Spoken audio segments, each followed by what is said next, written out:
Esiet sveicināti, radioklausītāji! Jūs pašlaik klausāties Adventistu vispasaules radio raidījumu. Ar jums kopā esmu es, Ģirds Jaunzems. Dievs bieži vien dara ko īpašu tur, kur kāds ir gatavs vienkārši atsaukties viņa aicinājumam. Pirms gada sākās sieviešu pasākumu cikls Uzplauksti, kas kļuvis par svētību daudzām sievietēm, vietu, kur satikties, iedrošināt vienai otru un piedzīvot Dieva klātbūtni. Šodien Adventistu radio studijā Vineta Krauliņa uz sarunu ir aicinājuši šī pasākuma idejas autores un organizatores Līgu Āriņu, Lauru Vendeli, Airu Līcīti un Eviju Ābeli. Kā tas viss sākās? Ko Dievs ir darījis šī gada laikā? Un kāpēc šādas tikšanās ir tik nozīmīgas? Lai patīkama klausīšanās!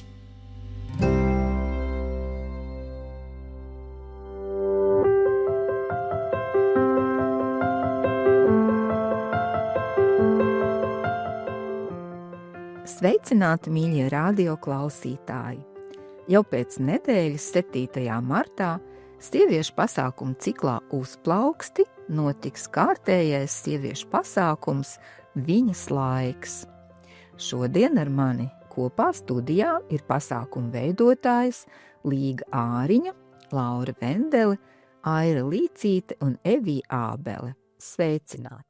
Sveicināti! Sveicināti!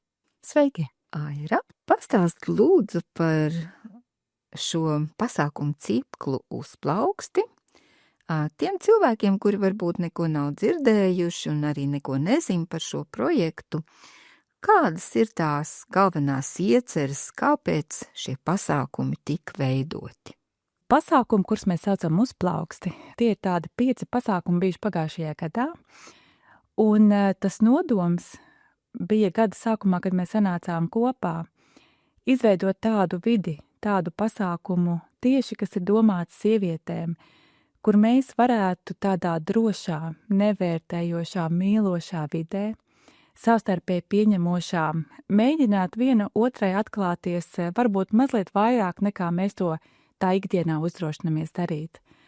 Jo tā dziļākā doma bija tāda, ka mēs dzīvē piedzīvojam un redzam, ka patiesībā, ja mēs tā ļoti godīgi paskatītos uz mūsu dzīvēm, tad lielākai daļai cilvēku dzīves ir vai nu sarežģītas vai ļoti sarežģītas kaut kur tajā diapazonā, un ir tā maz vietas mums apkārt, kur mēs tā vienkārši godīgi par to varam runāt, tādas vietas, kur uzreiz nemestos mūsu dzīves labot vai koriģēt, vai arī tādas vietas, kur mēs jūtamies gana droši, ka mūs neatraidīs, nenosodīs, kad mēs kaut kā varēsim iet tālāk. Un tad mēs tā domājām, ka, ja mēs lasām jauno derību, patiesībā mēs visu laiku redzam, kā Jēzus pieskarās salauztām dzīvēm, ka viņš viņas neatraida, nenosoda, bet tieši tas ļoti, ļoti mīlošais pieskāriens ir tas, kas to dzīvi pagriež pa tiem 180 grādiem, ka tur kaut kas uzplaukst. Tur kaut kas, kas ir salauzts, tie sakaltušie kauli atdzīvojās. Un mēs arī domājam par to skaisto vārdu, kas iet cauri patiesībā arī vecai derībai, ne tikai jaunajā, par hesed. Tas ir ebreju vārds, kas izsaka, viņš ir ļoti plašs, bet tā mēs vienkāršot sacīt Dieva labestīgums, žēlastība, mūžīgā mīlestība. Un tas hesed ir tas, kur Jesajas grāmatā mēs lasām, ka nāks kāds, kurš ielaustu niedri nesalauzīs. Un kad tad tas Dieva nodoms parādīsies, un tad mēs jaunajā derībā redzam, kā tas notiek. Un tā mūsu cerība bija, ja mēs radītu tādu vidi, kur sievietes var līdzdalīt, un ko mēs caur tiem stāstiem arī dzirdam, ka tajā brīdī, kad viņas ir bijušas savā dvēseles, tajā lielākajā, tumšākajā naktī un saukušas pēc palīdzības pie Dieva, ka viņas nav atraidītas, ka Dievs ir bijis tas, kas ir blakus viņām, tas blakus cietējam un palīdzējis kaut kam atdzīvoties, atjaunoties. Lūk, un ar tādu nodomu, ja mēs varētu tādu drošu vidi veidot sieviešu vidū, kur mēs varētu līdzdalīt savu pieredzi, to, kāda mūsu dzīve bijusi ir, un ne visām sievietēm šie stāsti ir tādām ārkārtīgi laimīgām beigām, vai ne? Tā sarežģītība un grūtums paliek, bet mēs redzam, ka tā dzīve ieiet citā oktāvā. Tas lielais uzdevums bija veidot pasākumu, kurā tiek nosargāta konfidencialitāte, tāda netiesājoša vide, pieņemšana, lai tā katra drosmīgā sieviete pēc tam tiešām netiktu tiesāta, atraidīt, nosodīt, ka mēs varētu piedzīvot, kad arī mēs varam atvērties par to, par ko esam šobrīd gatavi runāt, līdzdalīt kādu grūtību un redzēt, cik tas ir dziedinoši, ka mani mīl tādu, kāds es esmu, un no tā brīža es kaut ko ar to varu darīt, kas manā dzīvē ir grūts. Un mēs kā tādu vadlīniju ņēmām tādus iekšējo spēku vai iekšējo resursu, kas ir cilvēkā, tas ir garīgais, tas ir sociāli vai sabiedriskais, ģimeniskais, tas ir ķermeniskais vai arī karjera, izaugsme, dažādi aspekti, kas tur mūsu dzīvi, un mēs mēģinājām katru šo aspektu aplūkot.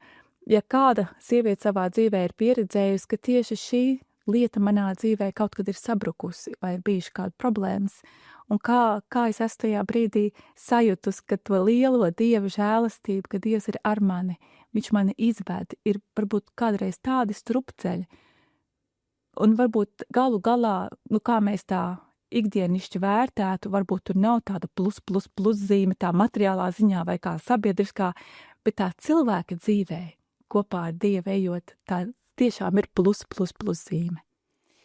Es gribētu te piemetināt tev, tā kā es arī esmu apmeklējuši šos pasākumus, ka man liels atklājums bija tas, ka daudzos ļoti traģiskos stāstos tieši bija ļoti laimīgas beigas.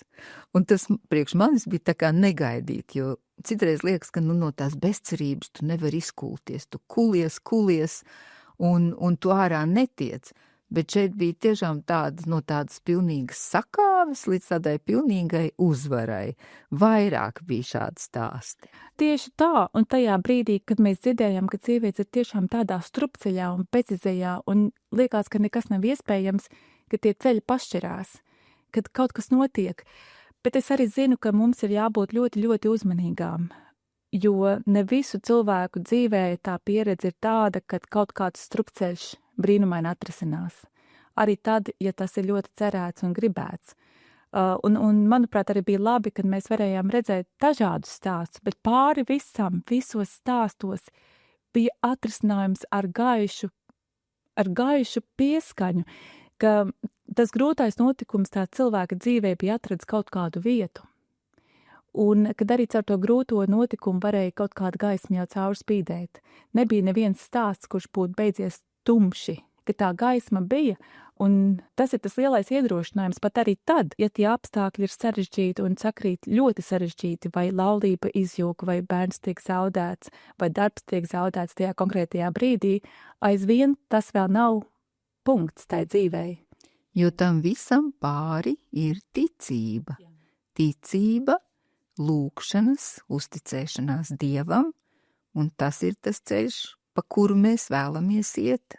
Jā, un tam visam pāri ir tā lielā Dieva žēlastība, ko jau ebreju tauta vecajā derībā bija satvērusi, tas hesed, ka tam pāri visām tām grūtībām, kurās tu esi, aizvien Dievs ir ar tevi, un ej uz priekšu un redzi, kā Dievs to tiesu vai to dzīvi līdz galam novedīs, ka tās vēl nav beigas. Un veidojās tāda kopiena, kur tu savā dzīves īstumā, tajā dzīves grūtībā vari nebūt viens, kas tā ir par skaistu dāvanu, brīnišķīgu dāvanu. Tā ir tā, man liekas, tās palīdzīgās rokas, kā mēs mēdzam teikt, Dieva sūtītie cilvēki tavā dzīvē, kas tev palīdz iziet cauri. Laura, vai tu vēlētos pastāstīt, kā šis pasākumu cikls veidojās un kādi bija tā pirmsākumi? Jā, šobrīd būs tieši gads apritējis kopš pagājušā gada 8. marta, kad bija pirmais pasākums, un tas ir tāds īpaši arī piedzīvojums mums visām sievietēm bijis, kas ir bijuši organizatoru komandā tajā pusē, jo mēs esam redzējušas, kā Dievs cik ļoti maigi pamazām atklāja savu plānu, un nevis mūsu, bet viņa roka, kā to visu vada.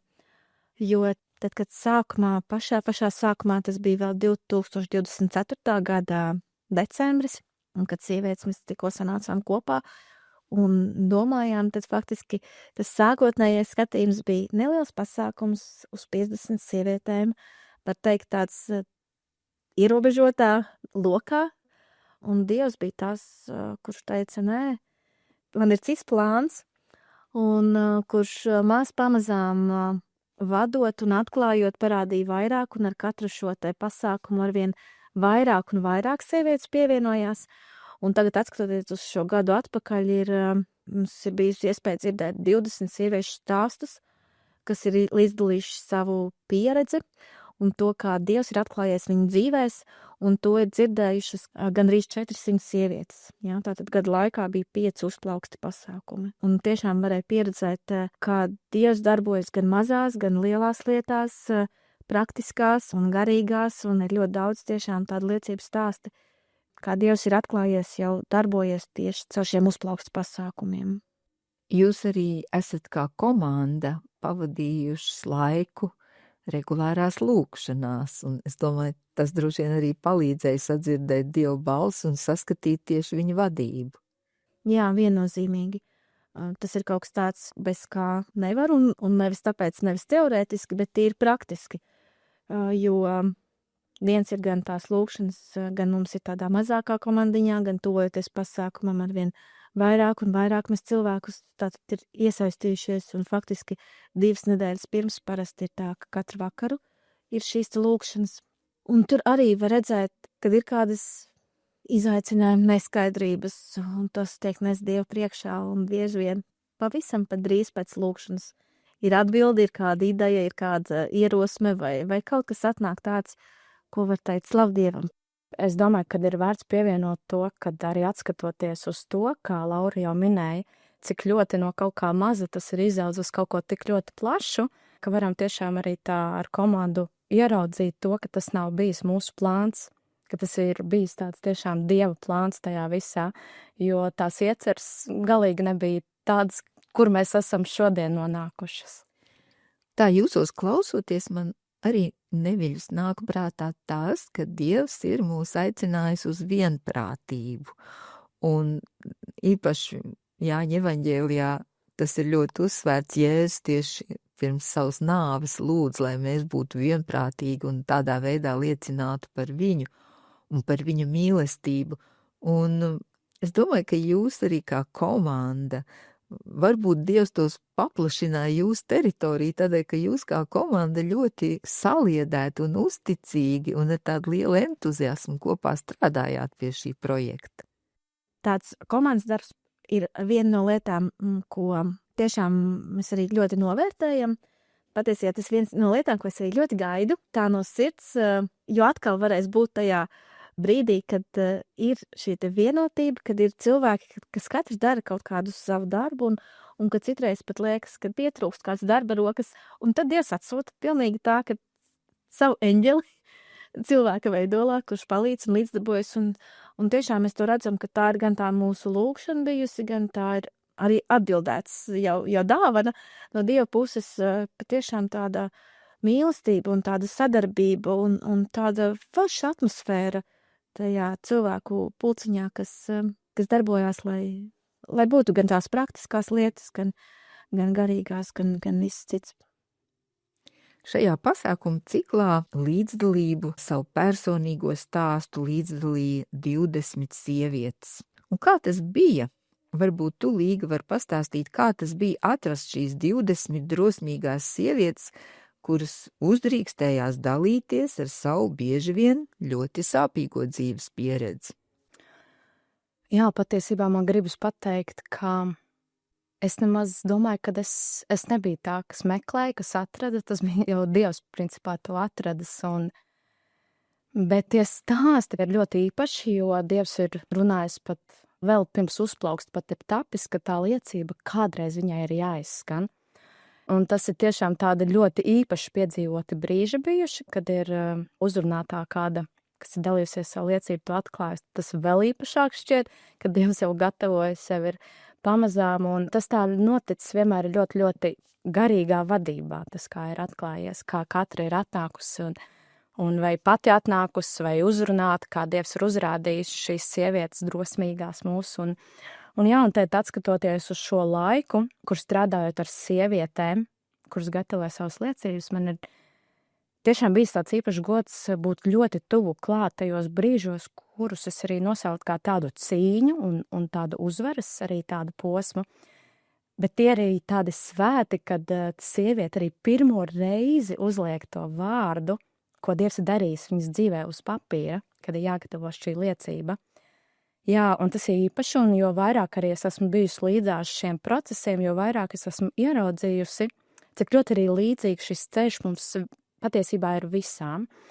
Un gandrīz vienmēr tur mums ir šis brīdis, tāds šaubu brīdis, jo no malas var likties viena sieviete pirmoreiz kāpj uz paaugstinājumu, cita jau runā jau daudzas reizes, tur vienai balss mazliet trīc, cita runā ritīgi droši un pārliecināti, bet tajā iekšējā cīņā ļoti bieži skan vieni tie paši jautājumi. Vai kādam tas būs vajadzīgs? Vai tas, ko es teikšu, vispār ir kaut kas īpašs? Un vēl es gribētu teikt tādi izplatīti meli, varbūt es šobrīd neesmu pietiekami garīgā formā, un varbūt man vēl kaut kas jāsakārto savā dzīvē, pirms es drīkstu runāt, un tad nāk šaubas un bailes pateikt to nē. Bet tajās vislielākajās cīņās tieši, tad tie stāsti pēc tam ļoti aizkustina šīs sirdis, šīs atsauksmes, kas nāk, ka tu redzi, ka tā cīņa nevelti bijusi tik liela. Bet Dievs jau negaida perfektus cilvēkus, bet aicina mūs tiešām patiesi tur nākt un liecināt. Un šeit es īpaši uzrunāt gribētu arī tevi, kas klausies, jo tava dzīve ir vērtība.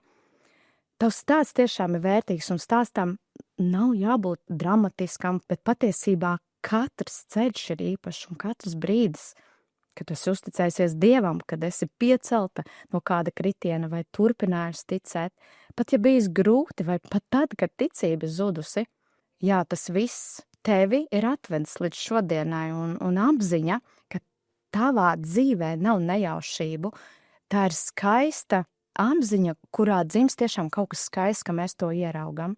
Un te ir tā drosme nostāties arī auditorijas priekšā un teikt, šis ir tas, ko Dievs darīs manā dzīvē. Un gribētu es arī minēt šo pantu spēcīgo no Atklāsmes grāmatas 12.11. Viņi uzvarēja to ar jēra asinīm un savas liecības vārdiem.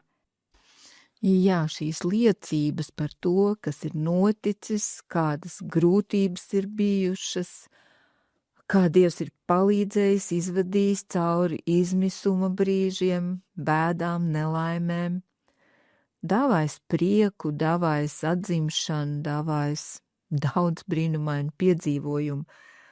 Tas viss tiešām palīdz kādam citam, palīdz mums pārdomāt to, cik svarīgi ir staigāt kopā ar Dievu mums katrai. Līga mani ļoti uzrunāja tava personīgā liecība. Un kā tas bija tev pašai nokļūt prožektoru gaismā, tik lielas auditorijas priekšā un dalīties ar diezgan traģisku stāstu? Patiesībā, viss gads jau bija šo prožektoru gaismā, tas kā nedaudz tādā fonā tam visam būt, bija viegli būt kā klausītājai, kā veidotājai, un kad man bija jādalās ar savu stāstu, tas bija tā gada pēdējais pasākums, un kaut kur jau zemapziņā bija šī pārliecība, kad tam kādreiz būtu jānonāk dzirdamam.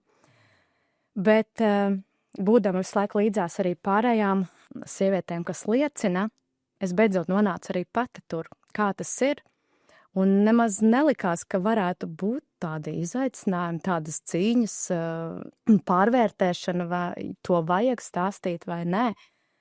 Un arī piedzīvoju šos čukstus, šos melus, kas skanēja manā prātā par to, vai vispār kādam tas ir jādzird, vai tas ir īpaši, kāpēc man tas kādam jāstāst, un tur mijās dažādas šīs emocijas, un es atceros, ka es to uzticēju arī Laurai, ka es sāku šaubīties par to, vai to vajag.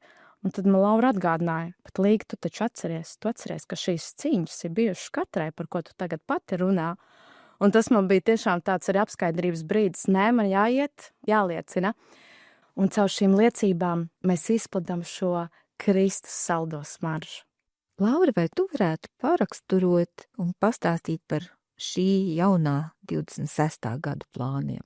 Šogad pirmais pasākums, uz kuru mēs ļoti gaidām un aicinām ikvienu sievieti, ir 7. martā uzplauksti pasākums Viņas laiks, kur arī būs iespēja dzirdēt 4 brīnišķīgu un drosmīgu sieviešu stāstus.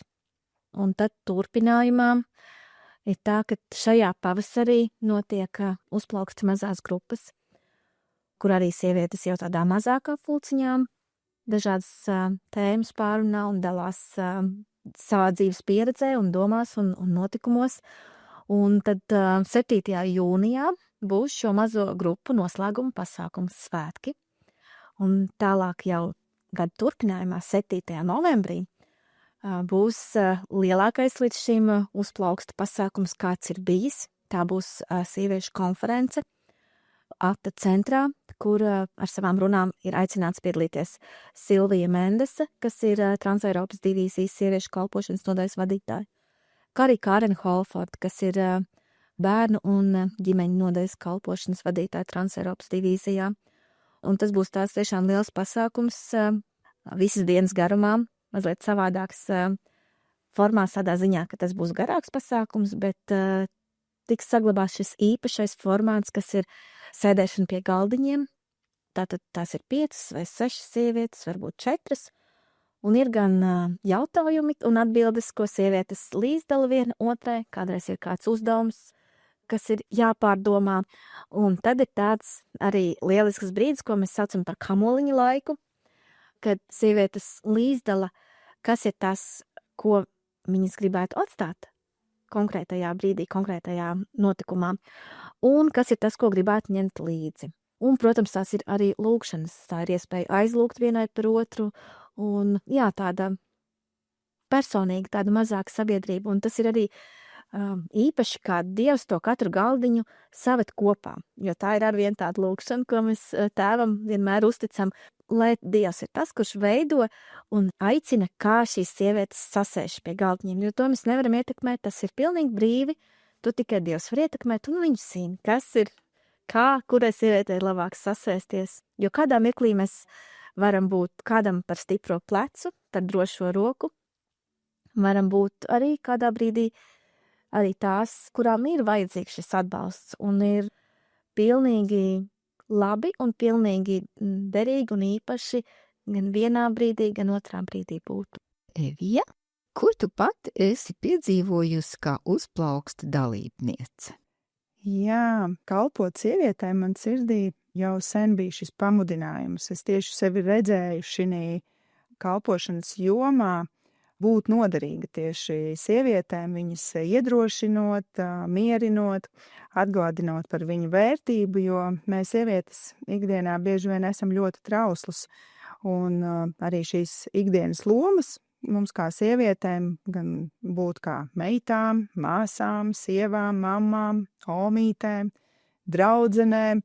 Tas ir skaisti un reizē arī, protams, izaicinoši, un katra šī joma ir ar savu jūtīgumu, ir nogurdinošākas jomas, kur bieži vien mēs jūtamies vientuļus, un tas man sirdī bija, bet tas man tikai kā nodoms, un Dievs ir tik brīnišķīgs, kad es pirmo reizi uzdzirdēju par uzplauksti. Es sapratu, Dievs ir varens, viņš strādā pie citām sievietēm, kuras ne tikai domā, bet arī dara. Jā, un uzplauksti liek man pašai atgādināt tādas 3 lietas.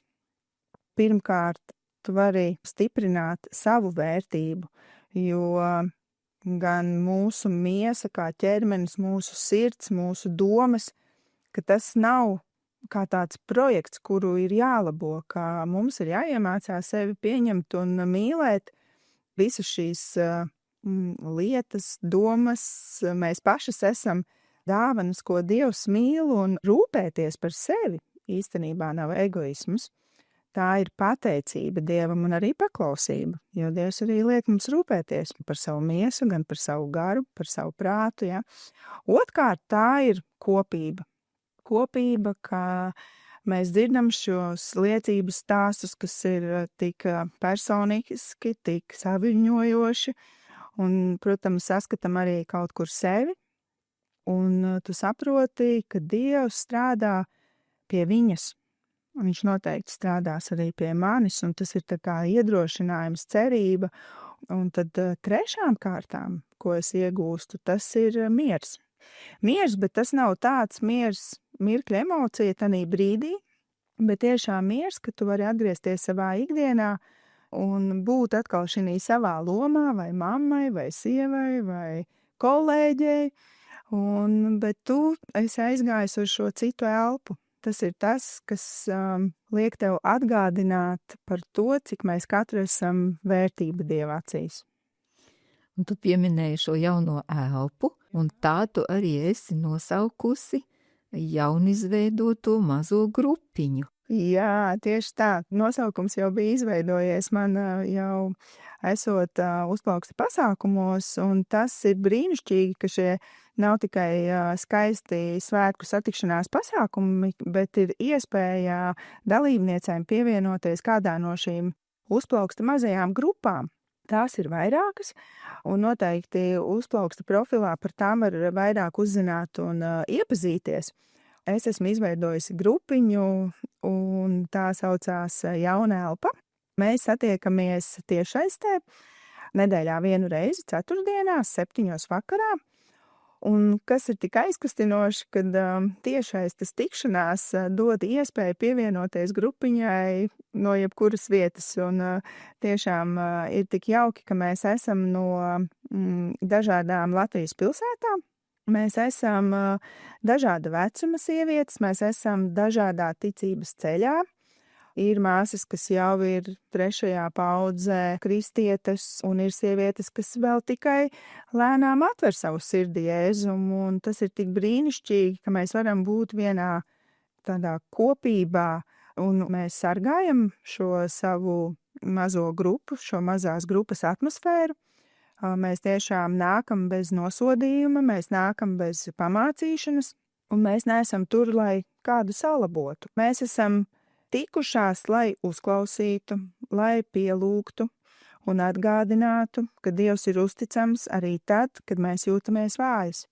Mēs tā esam vienojušās par to, kāda būs šī mūsu atmosfēra, un ka tā ir arī konfidenciāla, jo šīs mūsu tikšanās tēmas ir ļoti dažādas, uzsverot šo tiešām caur šo sievietes prizmu, kā mēs jūtamies, kā mēs sevī saskatām šo mūsu sievišķīgo identitāti, kā mēs smeļamies mieru, kā mēs mācamies būt pietiekamas un kas tas ir.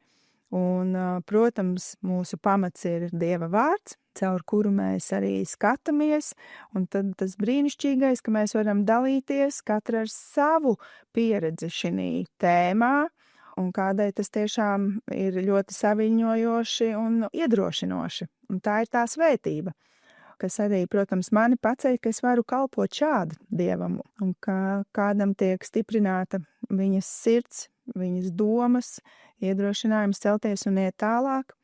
Mēs kopā varam pasmieties, mēs kopā varam arī just līdzi. Un tā tas ir ļoti brīnišķīgi.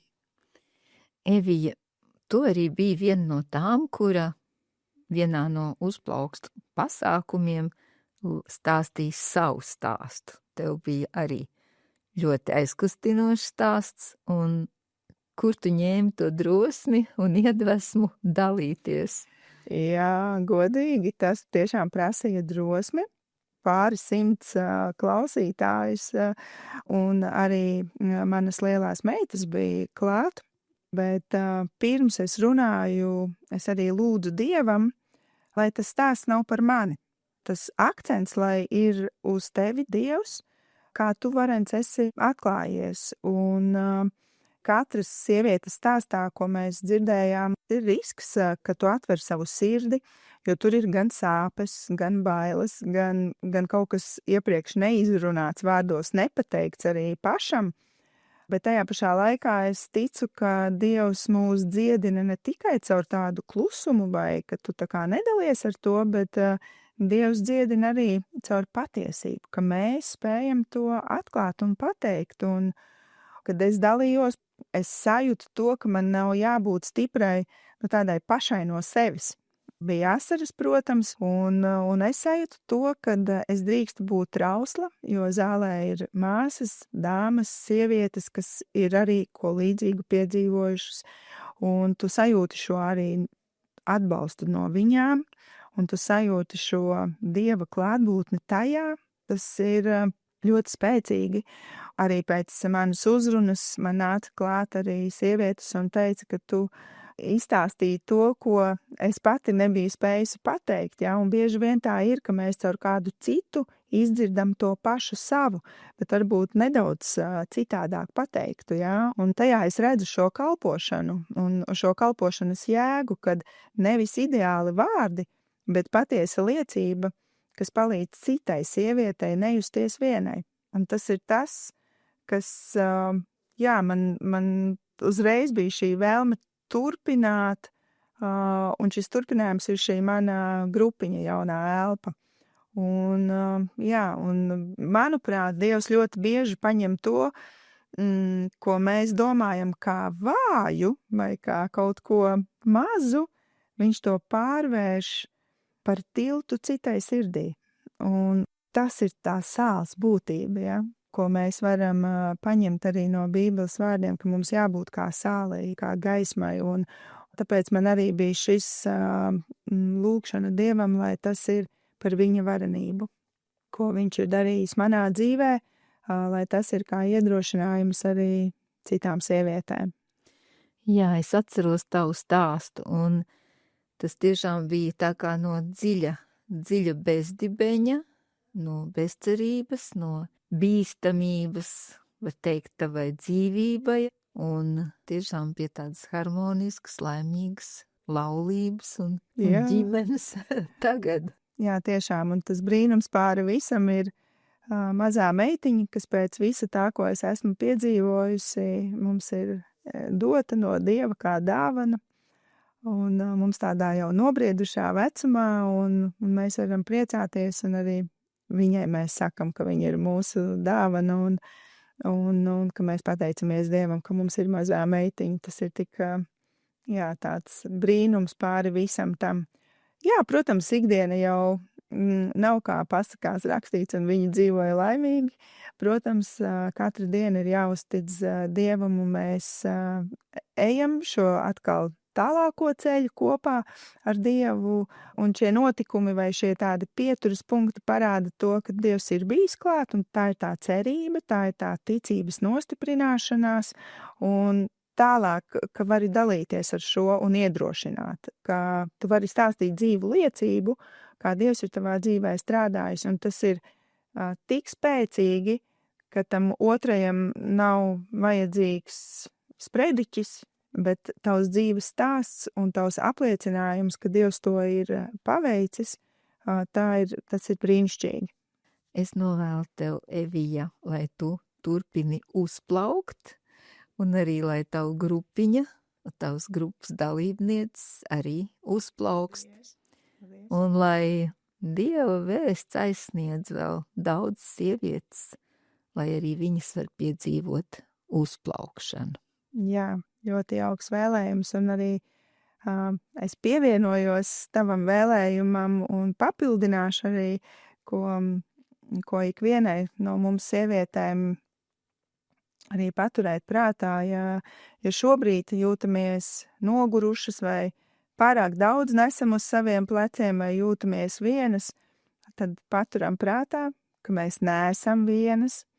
Dievs mūs redz, Dievs redz mani un tevi, un viņš nav tālu, viņš ir tuvu.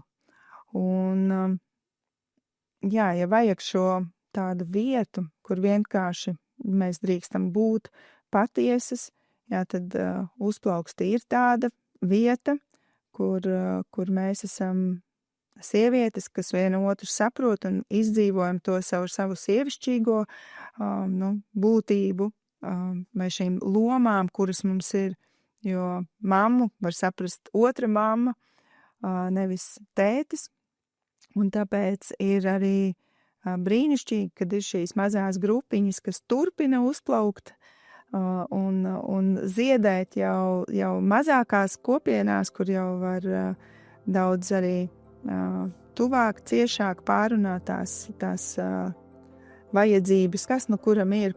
Un tāpēc jau ir vairākas grupiņas ar vairākām tēmām, kas tā kā paturpina šo katru uzplauksti jomu arī tālāk, kas ikdienā ir vajadzīgs. Tā kā, jā, es novēlu paturēt prātā, ja ir kāda grūtsirdība vai kāds smagums uz pleciem. Nē, mēs neesam vienas. Paldies!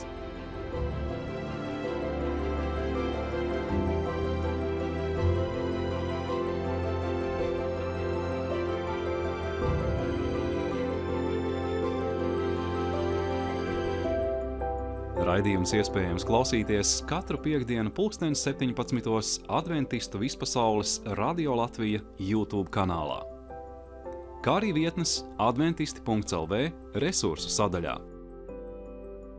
Lai jums svētīga turpmākā diena!